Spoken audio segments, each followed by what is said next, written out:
À l'Assemblée nationale, les députés nationaux ont examiné et adopté le projet de loi du gouvernement instituant la réserve de la défense en République démocratique du Congo. En effet, la réserve armée de la défense est une structure nationale qui a pour mission d'apporter un renfort temporaire aux forces armées, participer à un service quotidien des unités de forces armées de la République démocratique du Congo.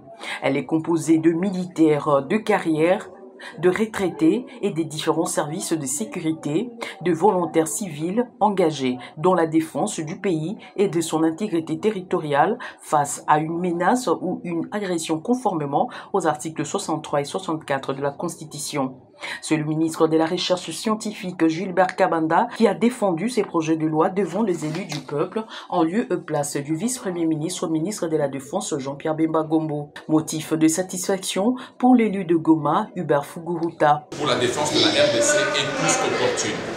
Ça veut dire tous les mécanismes qui permettront à la République démocratique du Congo de défendre son intégrité, ce sont des mécanismes opportuns et nous en voulons.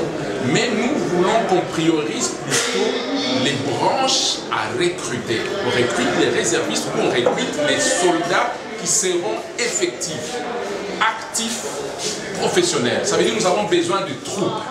Nous avons besoin d'environ 2 millions d'hommes de troupes actifs, professionnels pour protéger notre pays. Mais bien avant l'adoption de ce projet de loi du gouvernement, le député national Mbemba Ebengana Nanou avait initié une motion pour la surséance de ce projet de loi qui, selon lui, n'était pas prioritaire par rapport aux différents problèmes que connaît le pays. Je me pose la question en tant qu'élu, est-ce vraiment des lois ou une matière prioritaire?